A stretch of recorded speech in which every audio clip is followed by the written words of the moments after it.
Hey, deserving listeners, I thought I would answer some of your emails. This email is from listener Patty from Minneapolis. She says, I hear a lot on the internet about narcissistic personality disorder and other personality disorders that lash out or take advantage of others. Just chiming in here. Yeah, because the internet doesn't know shit about personality disorders, in particular narcissistic personality disorder. If someone is lashing out at you, there are a lot of different possibilities.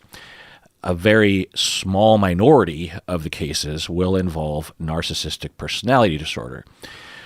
So there's that. Also, plenty of people with narcissistic personality disorder are not abusive. They might be difficult to be around, but they're not necessarily abusive. So just reading this sentence again, it just really typifies all of the annoying aspects of the internet when it comes to personality disorders. I hear a lot about narcissistic personality disorder and other personality disorders that lash out or take advantage of others.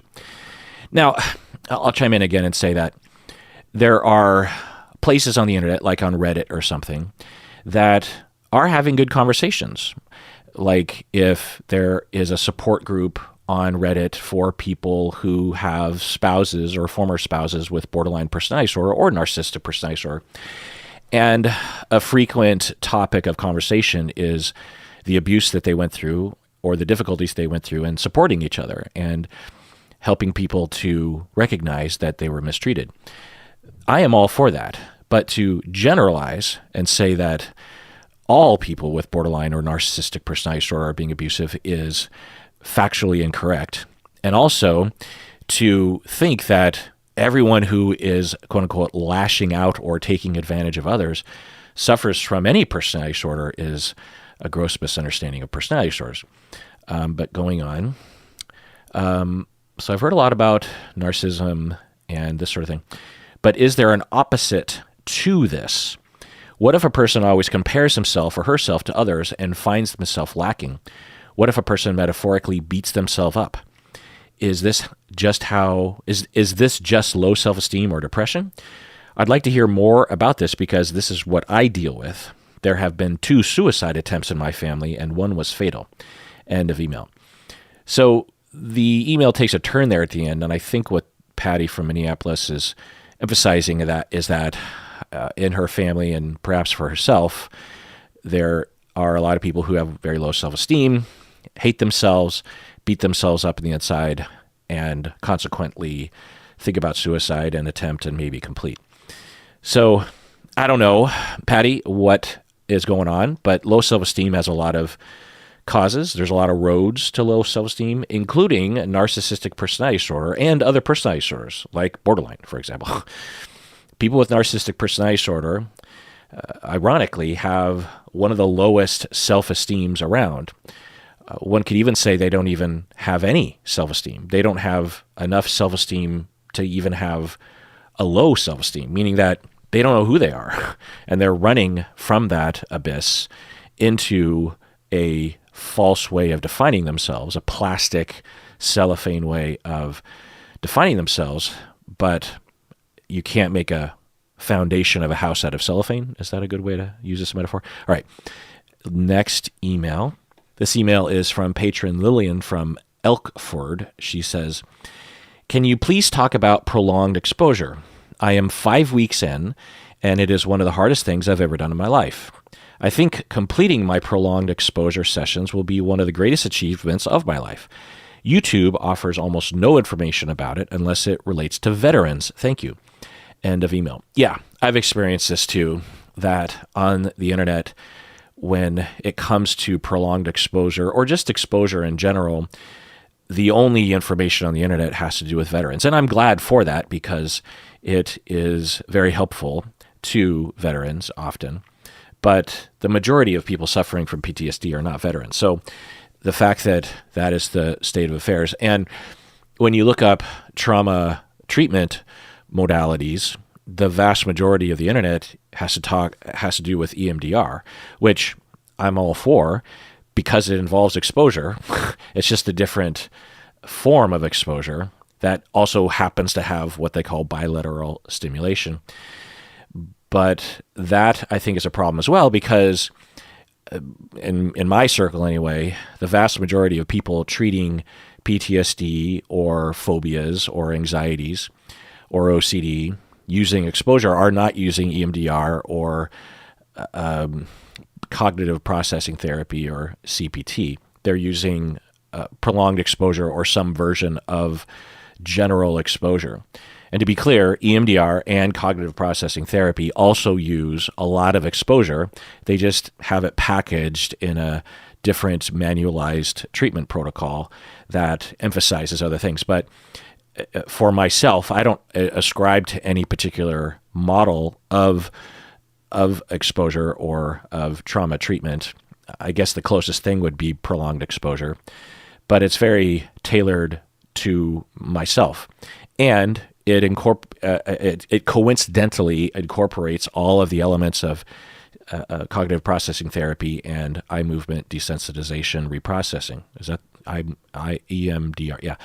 So there are principles, and it's upsetting that with so many people suffering from, especially when you lump in PTSD in all of its forms, whether it's a personality disorder type or complex PTSD or war PTSD, also lumping it in with all the people with anxiety and the phobias, generalized anxiety, and OCD, all the different forms of OCD, that there's nothing online that helps people or is along the lines of what I think should be out there. What I think should be out there is the way that I talk about, and this is patting myself in the back or just self-serving to say this, but the way that I talk about trauma treatment provides the general model instead of trying to propose one of the models. And the problem by proposing one of the models is that for a lot of people,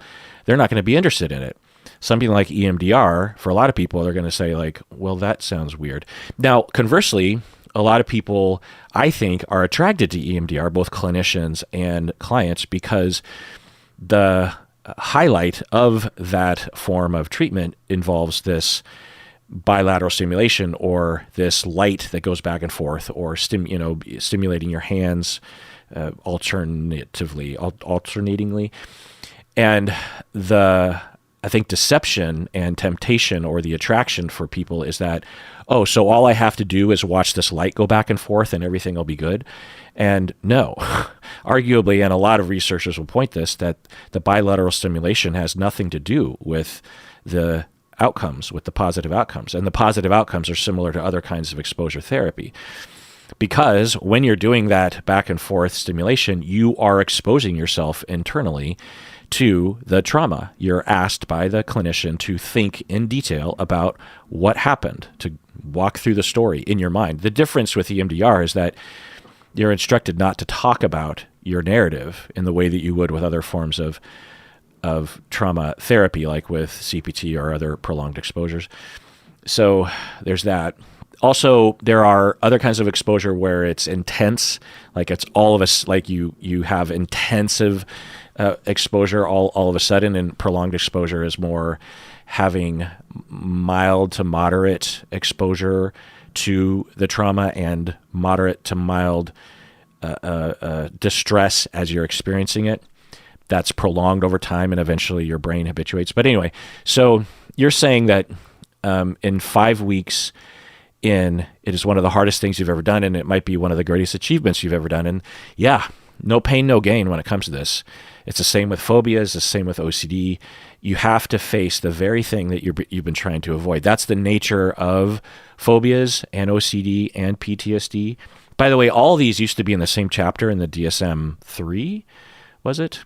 Or the DSM-4? Anyway, the original DSM-4. But the fact that all those were in the same anxiety chapter, I think makes total sense. They broke out PTSD, and they also broke out OCD, and I just don't think that makes any sense. And maybe that's just because it's how I came up, but to me, they all are very much treatment-wise and conceptually wise in a very similar camp.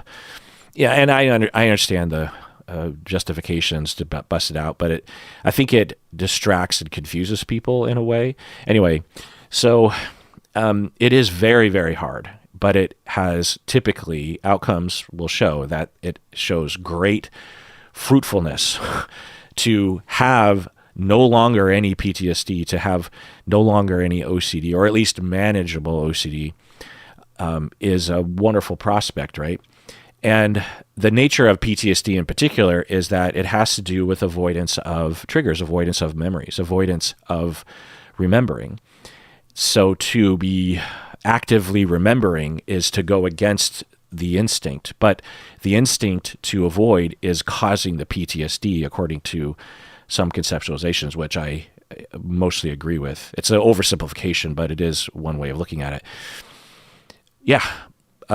Now, the problem with trauma therapy, how it's practiced, is that often it doesn't take into account the readiness of the client and their ability to regulate emotions outside of the session. And so that's always something that has to be monitored, and not a lot of clinicians understand how to do that. So, but from your email, patron Lillian, it sounds like it's going well. It's hard, but it's going well, which makes me believe that it is paced well for you, and congratulations. All right, let's take a break. All right, back from the break. This next email is from annual patron and annual middle tier patron, Jocelyn G. Good old Jocelyn G. She says, "Hi, Dr. Kirk. If a student commits suicide in residence at a university, what is the university's responsibility?" All right, so let's just read this again. If a student completes suicide while in residence at a university, what is the responsibility of the university? All right. For context, it is a question that we face as a community after one of our students committed suicide in residence in 2015, just months after a first suicide attempt in residence. The family sued the university, quote, alleging claims of wrongful death, negligence, and medical malpractice, unquote. So the family is suing the university, saying that the university caused or played a part in the wrongful death of their child because of their negligence and medical malpractice. Medical malpractice. All right. The university responded that, quote, administrators met the standard of care required by the court because they addressed the student's first suicide attempt by transporting him to the hospital, unquote. So the university is pushing back by saying, look, we did the standard of care. We addressed the student's first suicide attempt by transporting him to the hospital. We're not responsible for the second attempt going on. It also alleges the family, I'm guessing, or the university will contradict the complaint, saying that administrators were not aware that the student continued to have suicidal ideation. Okay. So the university is saying, we addressed the first one, and we met the standard of care, but we were not aware of the second intent to kill themselves. But the family is saying, well, you should have done more to check in on the student, I'm guessing, going on. I know lawsuits are about facts and not feelings, but it's so difficult for me to think a university isn't automatically part of a care team after one suicide attempt in residence. End of sad email, Jocelyn says. All right, so I'm not a legal expert, and I don't have clinical experience in this specific area much anyway, and I don't know any of the details of this case, which I'm sure there are many. But generally speaking, universities in the U.S. are considered responsible for ensuring safety, but the threshold is far below that of a clinician or a mental health agency or a mental health hospital. Generally speaking, in my opinion and in a lot of experts' opinion, we don't want entities like universities to be, quote unquote, automatically part of a care team, because that would mean that they would have to be invasive to their students in order to adhere to the standard of care. For example, I am part of a medical care team, medical meaning just a broad term for both medicine and psychology and psychotherapy. And according to some umbrellas or categories, I am considered a medical provider because they don't break us out in terms of separate from medicine. Anyway, so I am considered part of the medical team. And if I had a client that had suicidality, then yeah, I would be responsible. If I wasn't responsible, then who else would be? And plus I have the capability and also the training and the ethics to do so. A university would not. How would they manage that? They don't have those resources, and I don't think any students want them to involve themselves in that way. So we don't want to make a university responsible when things go wrong, but don't give them the power to act. Also, for them to do this, it would increase tuition costs dramatically to keep track, right? At the University of Washington, my alma mater here in Seattle, I don't know, it's in the tens of thousands of students, like 60,000, I don't know, like a lot of students, maybe more, maybe 100,000, I don't know. And some live in residence, some don't. And even if we just limit it to residents in the dorms, then I think we're talking about 5,000, 10,000, maybe more, 20,000 students.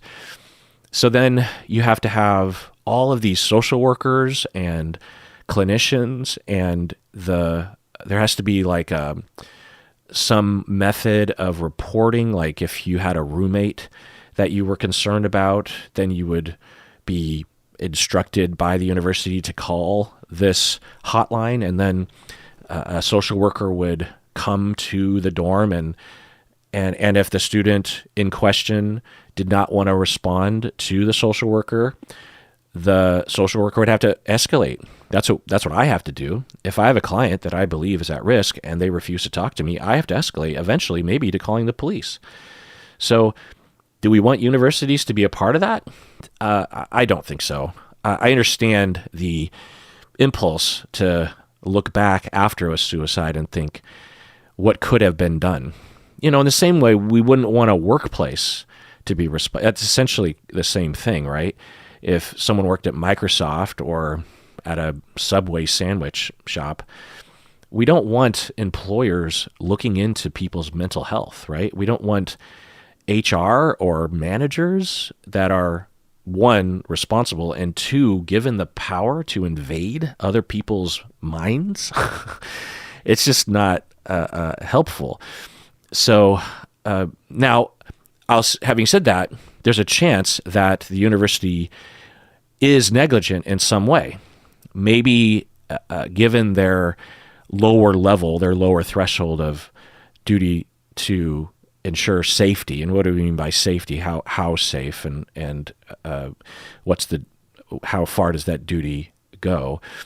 But it's possible that they didn't train the RAs enough, or they didn't train the people who monitor this sort of thing enough, or those people didn't do enough, or they have bad policies, or the people who were supposed to do something lacked oversight from their managers, or there aren't enough resources available to the students. There's a possibility that the university is responsible and negligent, or can be sued legitimately to be found to be negligent. Not in total, of course, because they wouldn't be entirely responsible, but, partly. And still, they wouldn't be considered a part of the medical team, So that's my answer to that question. Let's go to another break. Or back from the break. Another point that I thought of just now is that you also don't want a university to be responsible at this high level, because they might be incentivized and in the right to do so to not admit applicants based on mental health histories because of the liability and because it's their responsibility to monitor this sort of thing. Now, I guess you could have other laws that are maybe in place already that you can't discriminate on that, but it certainly would incentivize it, right? If you're a university and you've had to deal with very, very expensive and at the very least bad press about having failed to save a child's life when it comes to suicide or drug overdose, or maybe someone, because that's the other thing. Like, if you make them responsible for suicide, then you make them responsible for all the things that we in the medical world are responsible for. We're in Washington State anyway, we're responsible if we have a client that exhibits a tendency to abuse substances, alcohol and other substances, who might actually drive and get in an accident and harm someone or kill someone. There's a case here in Washington that went to court that a judge decided that we are responsible in those situations, even though it's far beyond the threshold of Tarasoff, if you're familiar. So it would require that the university be responsible for all of those things. And again, that would require them to be very invasive and to raise costs and potentially to not admit people who show signs of having these issues. And having said all that, can we indict someone or some part of our culture or system? Yes. When it comes to some suicides, maybe many, we can definitely blame our society for not knowing enough about it, for having stigma, having a taboo around it, not talking about it enough in a rational way. Like, one of the things that I've seen as a trend lately that really gets on my nerves is that, so this is just my anecdotal cultural pocket observation, is that a while back, no one would talk about it at all. It would just be a taboo topic, or people would just be unaware that suicide really happens, or they might intellectually understand it, but unless it happened close to them, they wouldn't talk about it. A lot of people would have suicides that were close to them, but it wasn't told to them that it was suicide, because of the stigma. And so that was the first phase, if you will. The second phase lasted only a short amount of time, where awareness was rising and people were talking about it. Then very quickly, a third phase happened, which we're currently in. And I blame this on TikTok to some extent, but just general internet stuff, that we're in a third phase where people kind of talk about it, but they immediately shut down the conversation because of what they think they're doing is protecting the public from being triggered. And maybe that is, I'm painting with a broad brush here, but what I'll see people do on TikTok or other places where, this is where people are talking and listening, there will be all this censorship around it. Like, they'll bleep out the word suicide, or or if it's written, they will use the asterisks, or they'll call it unaliving yourself, which I find just to be a ridiculous development of our society that is completely caused by TikTok and people trying to work around the algorithms that will flag certain content because of its problematic or concerning nature. And I find it to be so stupid that someone can say unaliving yourself and everyone understands what that means, but it's okay to say that. It's also okay to write that, but it's not okay to say suicide. And I just think that it's just another version of stigma. It just gives everyone a chance to roll back awareness and discussions and to identify, I've been on this for a long time now, this soapbox of saying there are things in the world that happen and we need some place where we talk about it on the internet, where we talk about suicide, where we talk about rape, where we talk about child sexual abuse, where we talk about these things that are happening, and we are not afraid to talk about them and to listen and to raise awareness about them and to use the words and not using a euphemism, which signals to a lot of people that there's something dirty or wrong or taboo or unpleasant about this. Now, trigger warnings I've been a proponent of from the beginning, and I will provide that. But just saying the word suicide is not typically a trigger to people, right? Talking about the methods, talking about the ways in which people think as they head up to, there are triggers or famous people highlighting certain famous people so that people will have copycat, that kind of stuff. But even that is not as important, like when 13 Reasons Why came out, I at first was pushing back against people saying that it was irresponsible for Netflix, and I should full disclose my friend Brian Yorkie to be involved in this show. And people were claiming that it was causing people to kill themselves. It turned out that there is some evidence of that. There was a bump when you control for a lot of different things in completions of suicide after 13 Reasons Why was published. And it's unknown if it was related to that. It wasn't a huge increase. It was a slight increase. So, I have mixed feelings about it. On one hand, I think that having cultural depictions, like in fiction, of suicide, I think is one of the ways in which we can raise awareness. Having said that, you could argue that the TV show and the book, 13 Reasons Why, it really highlights the glorified aspects that are often glorified about suicide, in that the individual, and it's not explicitly stated this way, but if you're not familiar, the whole TV show or the book is about a girl in high school who kills herself, and then before she dies, she records these cassette tapes laying out the 13 reasons why she killed herself. And I don't know if this is true, but the way that I remember it being, because I did watch that first season, is that every cassette tape is a different reason, and every cassette tape involves a different person that harmed her somehow, right? And so, or let her down in some way. And that is one of the toxic reasons why people will kill themselves. It's out of revenge. They want to get back at people, and they will do it in that way. And that is a hostile act. The TV show and the book are, I think, making the person who killed herself out to be a bit of a hero. Don't quote me on that. It's been a long time since I've seen it, but it is kind of that way.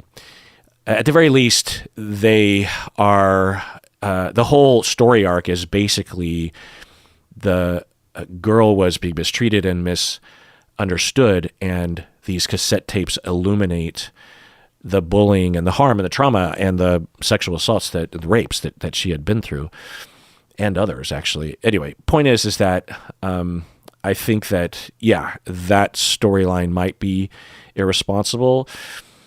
I'm not a fan of censoring stuff, so I think that if the show was tweaked a little bit, or at the beginning of every episode there was some level of awareness. But the other thing is that if we had a mature, rational, responsible, progressive society that talked more about suicide in our daily lives, and also not just about suicide, because by the time someone's to that point, like, a lot of things have gone wrong. But if we talked about loneliness and connection and love and trauma and helping parents, could go a long way, giving them economic support in the beginning, those parents that need that, right?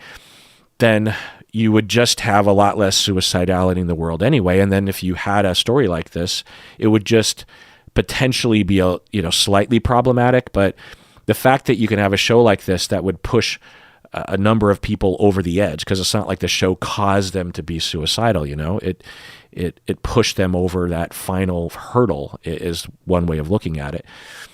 Not, case by case, every case is different, but often that is the case. And so to blame the show, I think, is a scapegoat. Yeah, we can point to the show and say that should have been different, or maybe it shouldn't have been released at all. But what we should be pointing the finger at is at our society. Anyway, email me with your thoughts if you have thoughts. Let's go on to this next email. Patron Eva from the UK. She writes, this is a long email, and I've only read part of it, but I want to read it for some reason. Eva says, or Ava, in my, up until 5 or 10 years ago, it was always Eva, but then it became Ava. So I'm going to go with Eva. I stumbled upon your channel by accident several years ago from your reaction series to 90 Day Fiancé. Chiming here. By the way, I'm planning on watching that again. If you don't watch my reaction videos or my live streams, you might not know this, but I don't know if I've talked about this, but next year, 2025, I plan on, I have a new policy about the sort of stuff that we're going to do. And on the YouTube video side of things, I'm going to do Love is Blind and Queer Love, which I think there'll be 2 Love is Blinds next year, one in, Valentine's Day. And then my context is that season 9 will be sometime in the fall. And then I'm suspecting that Queer Love will happen in the summer, Ultimatum Queer Love. So I'm going to do intensive reaction and posting 2 videos a day. In between that, I'm going to post 2 reaction videos, 3 reaction videos a week, one of which will be member only on YouTube. And those will be mainly 90 Day Fiancé after I finish Sister Wives, which I'm actually really getting into. It's getting a lot more interesting, Sister Wives is.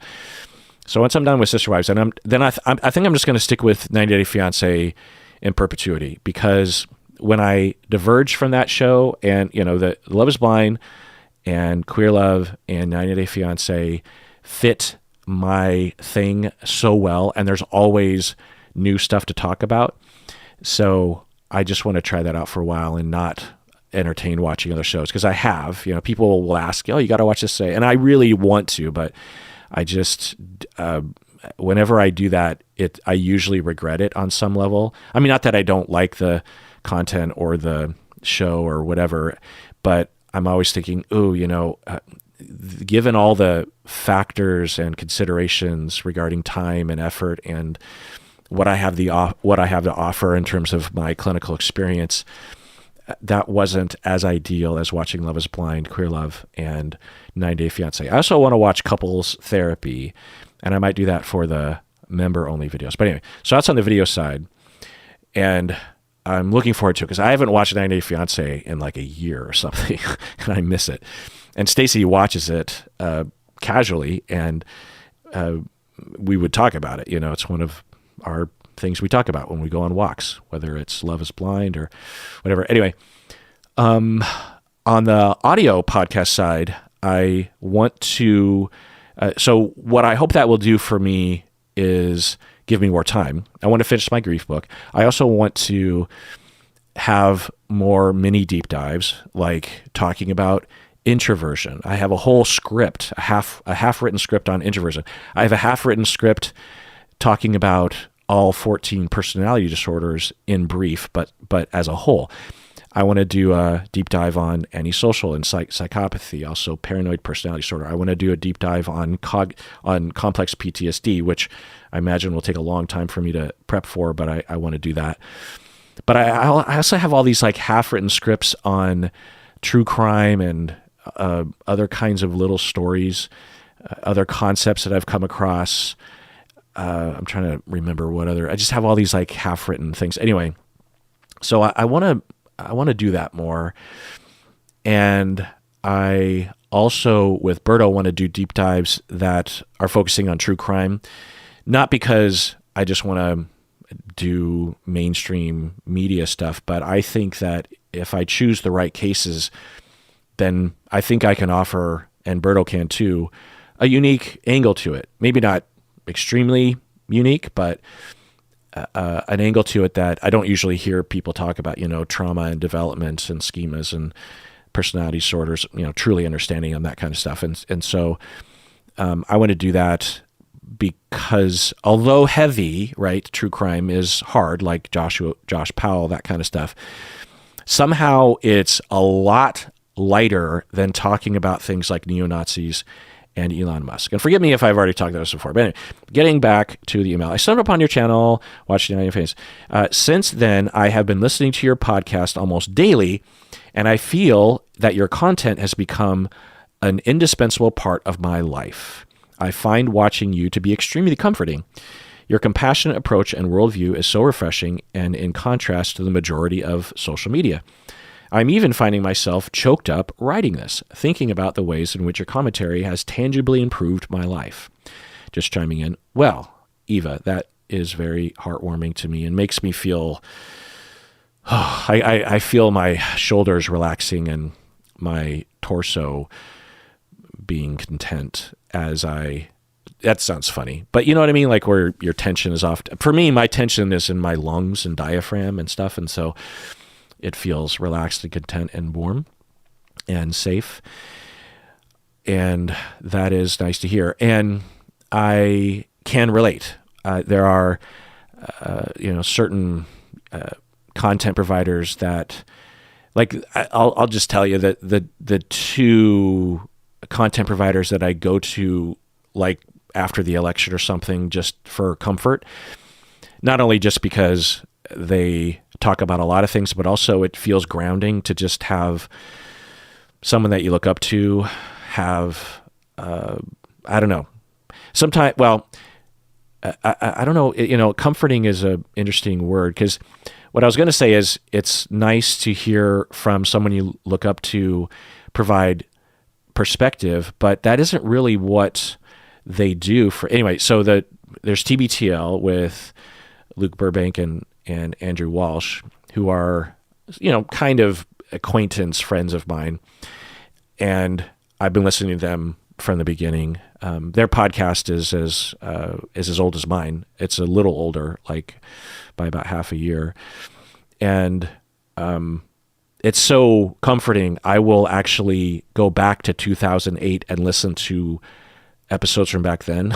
Like one of the weirdest things that I'm doing right now is listening to that and hearing them talk about the Democratic primaries with Hillary and Obama. Yeah, Hillary Clinton. And, we always talk about this, like when it's a woman politician, we call her by her first name, Kamala and Hillary. And when it's a guy, last name, like Clinton and Obama. But the counter to that is a lot of politicians will market themselves either by their first or last name. And Hillary definitely was marketing her brand as Hillary, not as Clinton, right? I think for obvious reasons. And Kamala as well.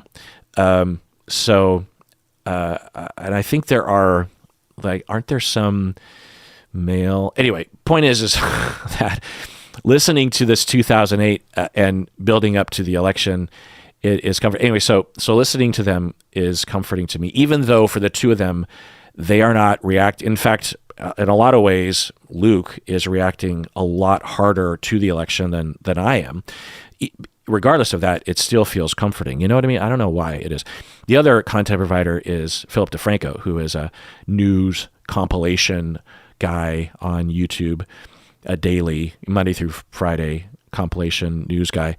And he is liberal, you can tell. But, a lot of times he's just talking in a nonpartisan way. And somehow when I watch his stuff, it helps me to feel more to feel comforted. And for you, Eva, I can relate to that. Anyway, going on. This is my first time emailing in, and I have so many questions I would like to ask. Since you don't have infinite time, though, I wanted to ask about how you navigate being a fellow rambler in social situations. I tend to think about things very deeply, and as a result, when I talk to people about my thoughts and opinions, it takes me a long time to explain myself properly.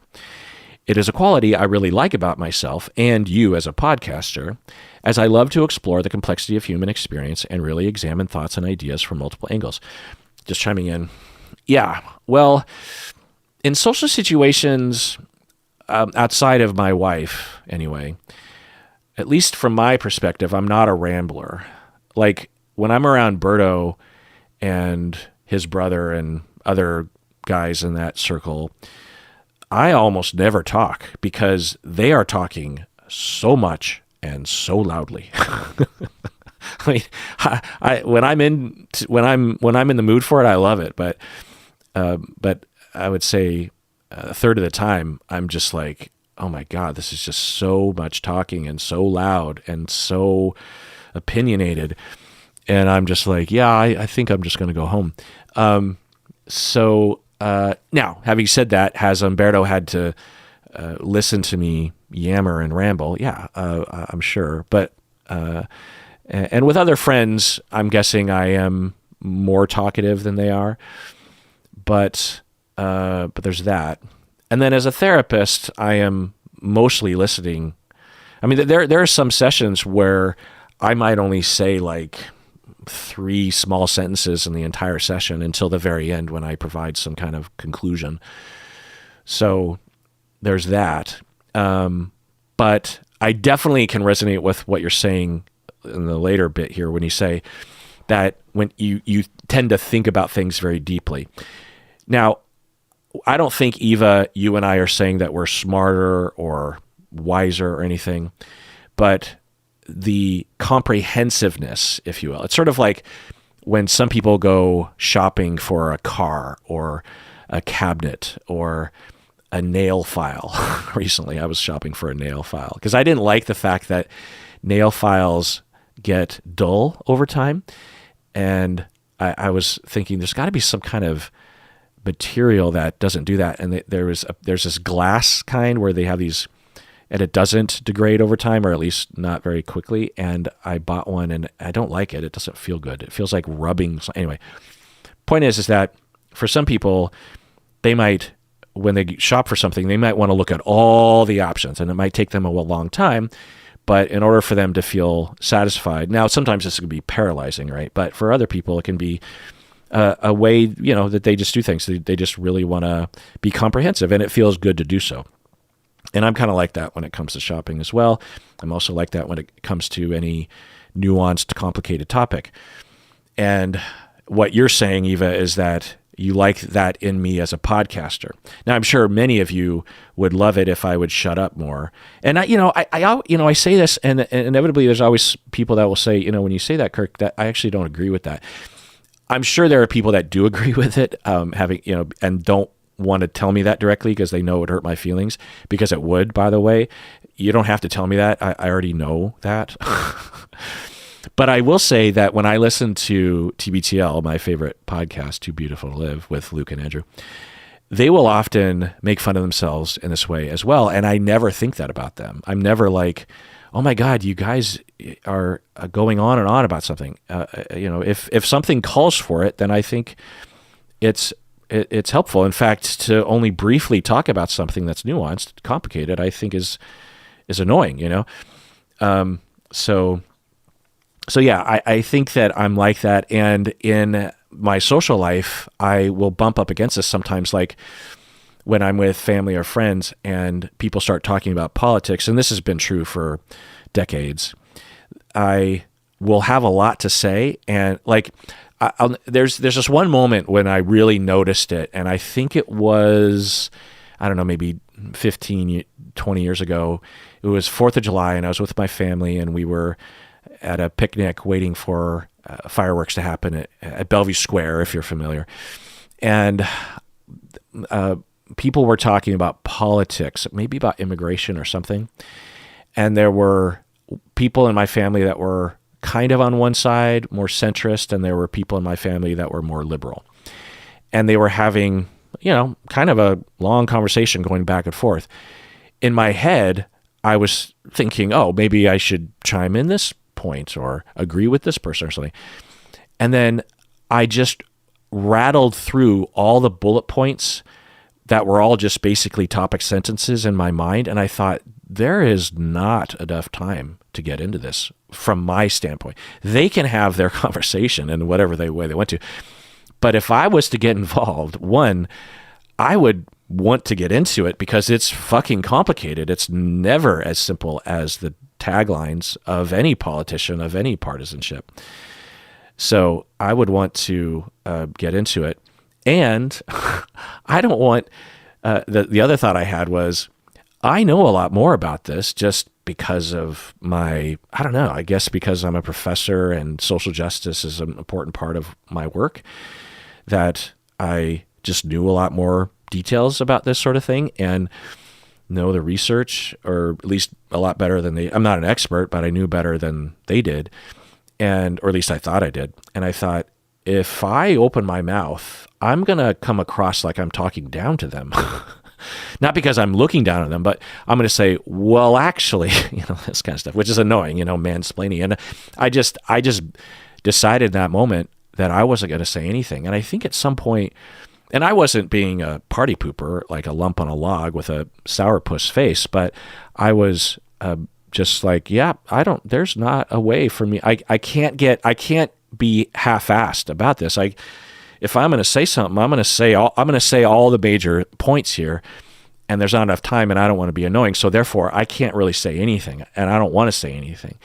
And I remember that was maybe the first time where I'd established that policy, and they talked about it. And I think eventually one of my family members even turned to me and said, like, Kirk, what do you think? I mean, you probably know stuff about this. And I think I said something general like, because I didn't want to respond, but I felt like it'd be rude if I was just like, look, I know a lot more than you guys. I don't want to talk about it. And that's not my primary thought. It was more just all the bullet points that were popping in my head.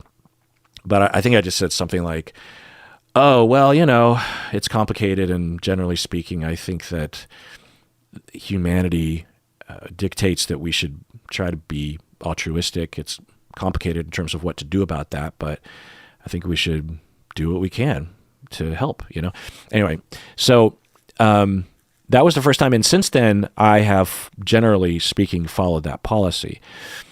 So, being a yammerer, or the foundation of being a yammerer, can actually make me very quiet in moments. You know what I mean? Anyway, going on with your email. The downside, however, is that if I'm ever in a situation where I don't have sufficient time to talk things over, I get very anxious. Yeah. I think the feeling of not explaining my thoughts and feelings properly brings me great discomfort. Yeah, I'm just going to chime in. Yeah, that's very similar to what I was saying, but it is a different angle to it that I felt as well, where I'll even have this feeling with my wife when we talk about a complicated topic, or we're resolving a minor conflict that we had the previous day. I find myself really wanting her to understand, and I will have so many things that I want her to understand, and the things that I'm not entirely sure that she knows, and I don't want to assume, not knows in terms of knowledge, but knows about my heart, that I want, like yesterday, I just had this wild thought as I was doing chores, laundry and stuff, and I just bopped into her office, and what did I say? Oh, so we were going somewhere, and we were a little late, and we were kind of in a bad mood-ish, not terrible, but we weren't on our super pleasant side of the spectrum. We weren't upset at each other, but anyway, and we're sort of scrambling to get out the door, and we're both very punctual people. So, being late, or I'm talking about like maybe 5 minutes late to something. And so for her, when she leaves, when we're leaving the house, 9 times out of 10, and I'm not exaggerating, and I'm fine with this for the record, she and I will leave the house together to go to the car, and then she goes back into the house because she forgot something, or she wanted to check on the dogs or something like that. Sometimes she'll do that literally 5 times. Sometimes when I'm sitting at home and she kisses me goodbye and she walks and she says to the dogs, I'll be back. She always says that, I'll be back. And then she heads out the door. I sort of count on my hand, 5, 4, 3, 2, 1. And then she comes back in. And, like I said, I'm totally fine with it. Anyway, so one of the things that I've adopted is that in order to save time and just be more efficient, what I do is I'll go, both of us are going out to the car, and I get into the car. And I do this too sometimes. I'll go back into that. Oh, crap, because I rarely leave the house. And I'll be like, oh, shit, I guess I need my wallet. Anyway, I get into the car, and if I turn around and she's gone back into the house, I don't know how long she's going to be. She could be 5-10 minutes doing something. So what I do is I pull out, I back out of the garage, and I close the garage door, and I just wait for her in the driveway with the car on. Now, I'm never sitting there in the car thinking, she better get her butt out here because I'm upset we're going to be late. Never. I'm always just like chilling, because I know she's a very trustworthy, punctual person. And if there's any reason why she's back in the house, it's a good reason. And I also know that she's not uncharacteristically or unfairly not prepping to go. An hour before we got to head out the door, she's already getting her hair ready or getting her outfit picked out or whatever it is.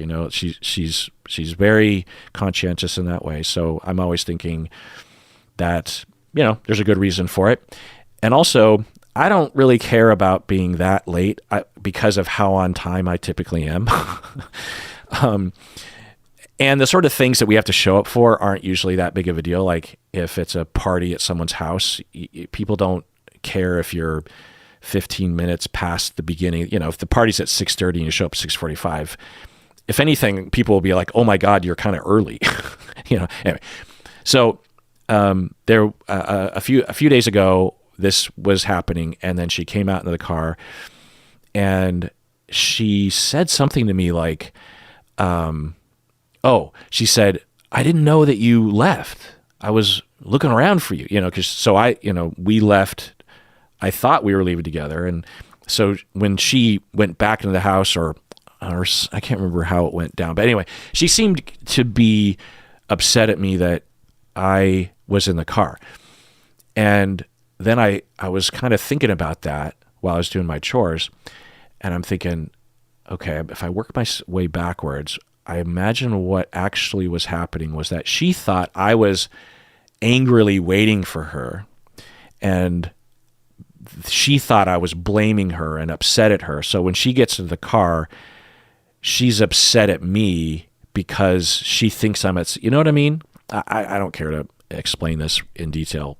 You're just gonna have to trust me that that's probably in all likelihood the conceptualization. Anyway, so what I did while I'm doing chores, I was like, I should get out ahead of this.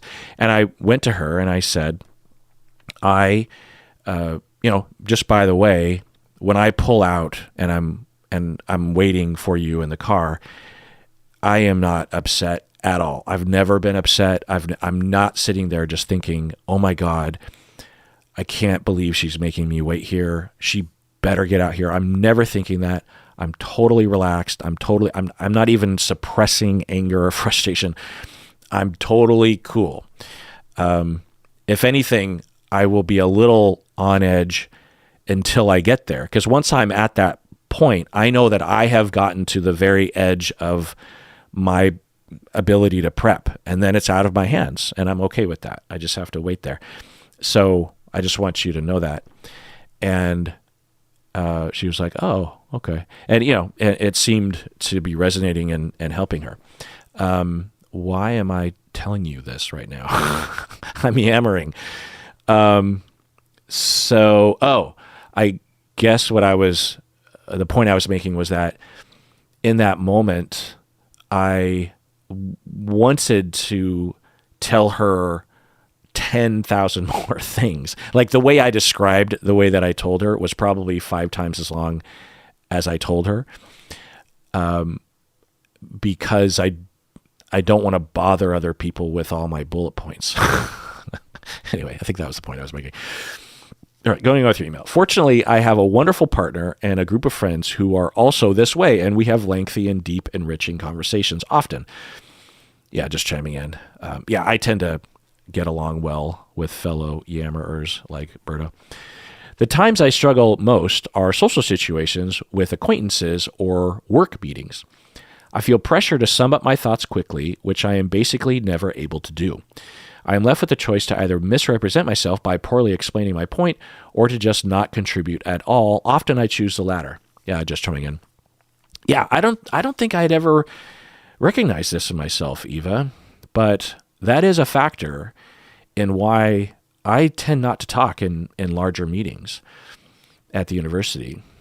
That's one of the reasons. I don't think I'd recognize that. I think another reason is that I'm just generally more on the reserve side when it comes to groups, because I think that I'm often thinking that this thought is often attributed to introverts. And when I do my deep dive on introverts, I don't know exactly what I'm going to land on, but I don't know if this is entirely an introvert quality, but it's often attributed to introverts in that I will think, well, someone else will say what's in my head.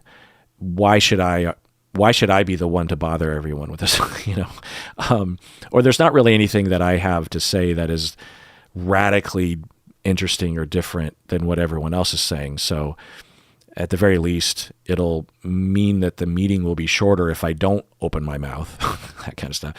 But, I suppose another reason is that my brain is working overtime by coming up with 15 different bullet points. And I'm like, oh shit, if I raise my hand and contribute, I'm going to have to talk for 15 minutes. That will be laborious for me, and no one wants to hear that. So I can't just give one of the bullet points because it will feel almost like I'm lying in a sense, because I'm misrepresenting what's really going on in my head, and I would know that half the people would not really understand what I'm saying because I'm only talking about the topic sense. Anyway, I wonder if you might experience a similar thing. Well, to answer your question, Eva, yes. When I listen to you, I notice you speak in a way very similar to me with many caveats, disclaimers, and tangents. Yeah, just chiming in. Yeah, I find and have found through experience that if I don't provide those caveats, then certain topics or certain areas of topics will be misunderstood because there are, it's sort of like if I talk about positive masculinity, if I say that there are positive things about femininity and masculinity, like, for example, it's a positive masculine trait to want to be helpful to others, like to open a jar of peanut butter or to carry a heavy thing or to reach the top shelf and pull down the pot that my wife can't reach, or to take care of car maintenance, this sort of thing. If I don't have a caveat from the beginning that says something like, now, I'm not saying that women can't do these things, and I'm not saying that when men enact these kinds of positive masculine traits that it's always positive, it can be domineering and harmful. Having said that, positive masculinity, blah, blah, blah. And I've learned through experience that those caveats are necessary. And I'm not annoyed by them. I'm just recognizing that if I just launch into a certain topic, people will assume or wonder if I am thinking something different than what the caveat would provide. You know what I mean? And so I find that because the topic of masculinity or gender and positive masculinity versus toxic masculinity are so fraught and so hurtful in people's lives, masculinity has harmed a lot of people, that just talking about a topic sentence that can be TikTokable. Now, that's another thing. Like when this would have been, I think 2 years ago-ish, maybe 3, when someone reached out to me, a fan, I think it was 2 years ago, and said, you got to be on TikTok. And TikTok was definitely, had definitely been around for a few years, and it was a big deal for a few years, but I had always just avoided it because I don't use it myself, and it didn't really look like it was something I wanted to do. And I also kind of just thought that TikTok would lose steam at some point. But anyway, and I had enough to do on podcasting and YouTube. But some younger person was like, you have to be on TikTok. You have great content. It needs to be on TikTok, da-da-da. But all you need to do is you just need to take your YouTube videos and your audio episodes and just edit them down to a TikTok length. And you also have to edit it into a vertical video and add subtitles and that sort of thing. And he was like, I'll do it for you. I'll charge a fee, of course, but we can work something out.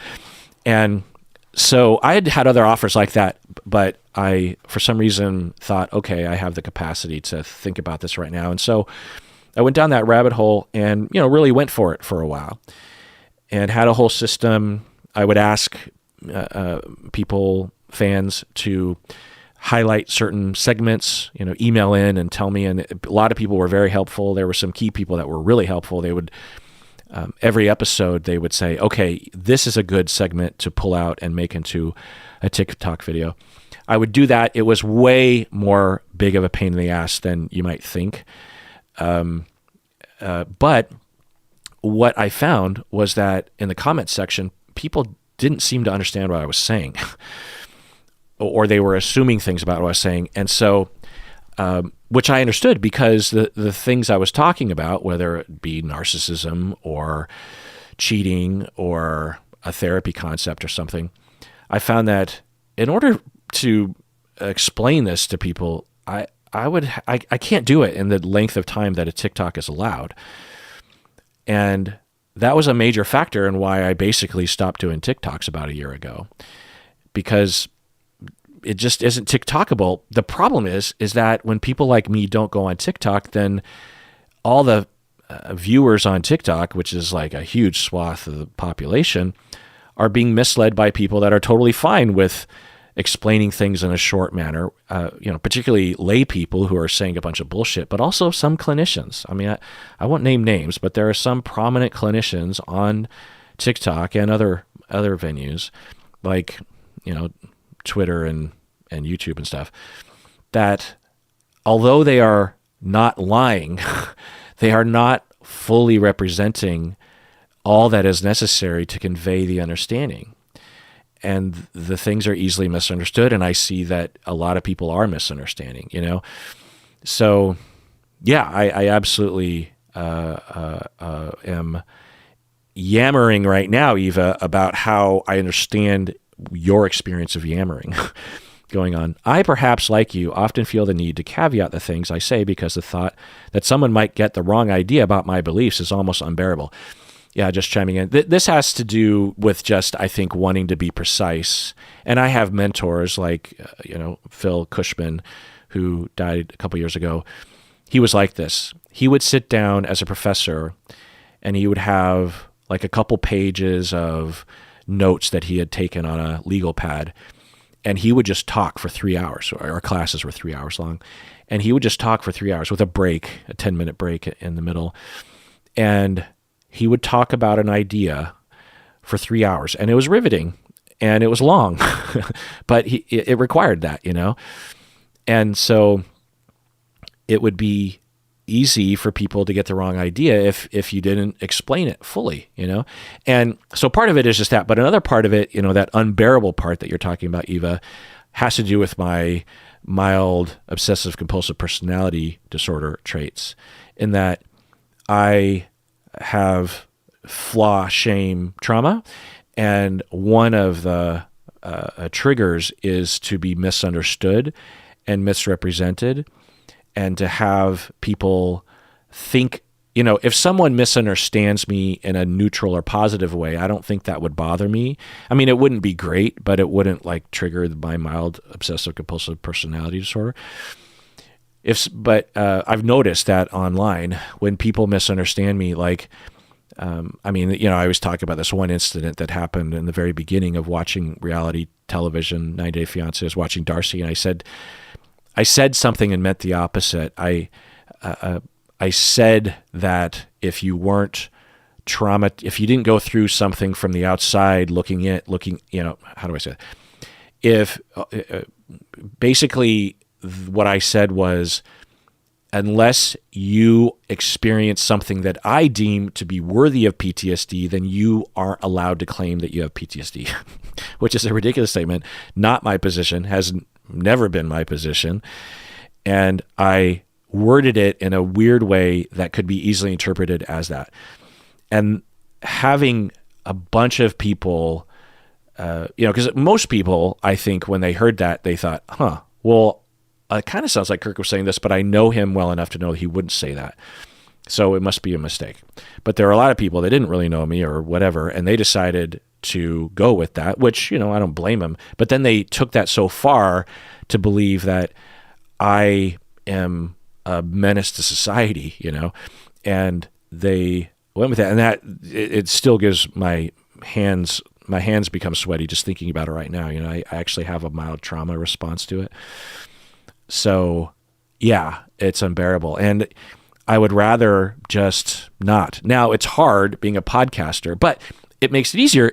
One could argue that one of the major reasons, and this is one of the, I don't know if I've ever talked about this explicitly, but at the very least, so at the very beginning when I started the podcast in 2008, I had a lot of reasons for it.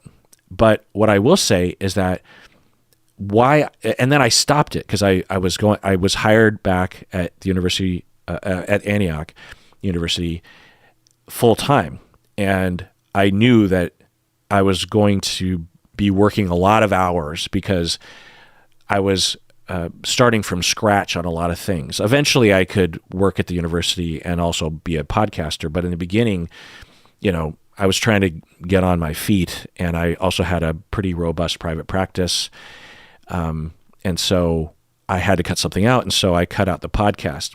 But what brought me back a year later after quitting, so I did the podcast for a year. I didn't do the podcast for the second year. And then the third year, I mean, that's generally kind of, maybe it was like 6-9 months. But anyway, I came back because what was happening was that there was, one day I'll make a whole episode about this, but there was a misunderstanding at the university, and I was being accused of something that wasn't true. And I was trying to defend myself with people at the university, but it was so complicated that I didn't feel like people really understood or were convinced. And I was very frustrated by it. And part of the reason why I started the podcast up again, because the very first episode I did coming back was an episode defending myself. And I really liked the fact that a podcast can be 1 or 2 hours long. And I can have an outline and I can lay it all out, like a presentation. Let me defend myself in this 90-minute presentation that I would not be given that amount of time in my regular life, to the people at my university, and one day I'll describe the whole thing and it all makes sense. And I was vindicated completely eventually, not because of anything I said, but just because of other things. Paul David actually being one of the people that fought for me. But anyway, I, really, it even though it didn't really move the needle exactly, because it's not like everyone at the university listened to that episode. In fact, I'm guessing no one did. But it felt emotionally satisfying to just walk through it, to talk it out, and to get it out there. Of just like, look, if people are going to think this thing, I apparently don't have control over it, but I do have control over my voice and my mind, and I can make a presentation and I can put it out there. And if it doesn't work, it doesn't work, but at least I will be satisfied emotionally that I made my case and it's available, And then once the cat was out of the bag and I had started the podcast up again casually, then I slowly ramped up to doing the podcast on a more regular basis to some extent. But yeah, going on. If you do experience this too, maybe you could talk about how you navigate social situations where you are not given the time to adequately explain your point of view, or how to reduce some anxiety associated with this. Thanks so much for taking the time to read this. I've been a fan of yours from the UK for a while and recently became a patron. I believe you are helping more people than you know. Kindest regards, Eva. Oh, thanks. End of email. Well, I've already answered that question for the most part, but another thing that I do is I might say, hey, I have so many bullet points in my head right now, if there's a conversation socially, and I'll say something like, there are so many things rattling around in my head, half of them half-baked and all of them lengthy, and I know myself enough to know that if I get into it, I'm going to want to feel like I want to talk about all of it, but I don't want to impose it on you. So, if you ever want to hear me just yammer about this topic, I'd be happy to do that, but I don't want to bother you with it. So I'm just going to say that. and you'd have to really convince me that you'd be up to hearing me yammer about it for me to yammer about it. I'm already yammering about yammering. So I don't say that, that's one role play. I don't usually do that, but I have. And that's not completely satisfying, but it does to some extent. And then, and sometimes people will take me up and say, well, hey, I'm into it, lay it on me. And then I feel like I have permission to really get into it, right? The other thing that I do is I podcast and make videos. One of the emotional things of my life that's being satisfied, a need, if you will, of my life that's being satisfied by the podcast is that I get to yammer into the microphone periodically, regularly. And I get it off my chest, and I'm able to say things without being interrupted. And I know that people can fast forward or turn it off or not listen to the episode at all. It's completely voluntary. I'm not subjecting anyone. I'm not cornering someone. And I can just get it off my chest. So I have that luxury and privilege that I'm guessing you don't have, Eva. But one of the things that I did before I had a podcast was I would journal, right? I would get it all out. I would write, really a lot. My journal wasn't just like, went to the store today and found $1 underneath the vending machine. I just would write about my thoughts about, okay, well, there's this and there's that and there's that. One could argue that my journal that I started when I was 13 was all in prep to start my own podcast because, the podcast is kind of, at least it's a segment of my journal. It's a representation of the kinds of things that I'll get into in my own diary. You know what I mean? And since I've been podcasting more and more over the last number of years, I journal a lot less. Anyway, so there's that. I think another way to feel better is to have someone that you can yammer to. I often will tell students this, that when they're starting out, that if they don't, this is exactly what I say. This is like first week students, students in their first week. I'll say, if you don't have someone that you can download all of your thoughts and feelings of the day to every night, then you are likely going to suffer. So it could be your partner, it could be your friend, it could be your diary, it could be your blog, it could be your mom. Your therapist probably isn't going to be there every day, so it's got to be someone in your life that you have the ability to easily talk to every day. Hopefully you live with someone like this. It can't be your kid. It's not likely to be a pet because they don't really understand what you're saying. So if you don't have someone like that, get someone. And if you're the sort of person, because you're a therapist, you're training to become a therapist, if you're the sort of person that listens well, it's time to turn the table, because you now need to cash in all of those favors, and you need to not be the listener in your personal life in graduate school. Feel free to listen, but you need to be the talker in your personal life. You need to be the downloader, the venter, and without that, you will suffer. So, maybe someone that you can mutually do that to, right?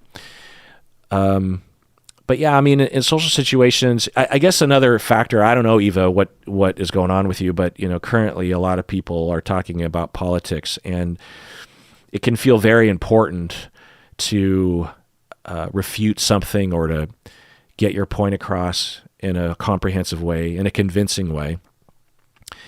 And I think just lowering one's expectations, and also being, having perspective about how much responsibility you have to the topic, and that you don't really have a lot of power, if any, and therefore it's not your responsibility to change other people's minds, within reason. So I don't know. I without knowing specifics, those are just the things that I will yammer about. All right, well, that does it for that episode of me yammering. Everyone out there, please take care of yourself, because you deserve it. You truly, truly do.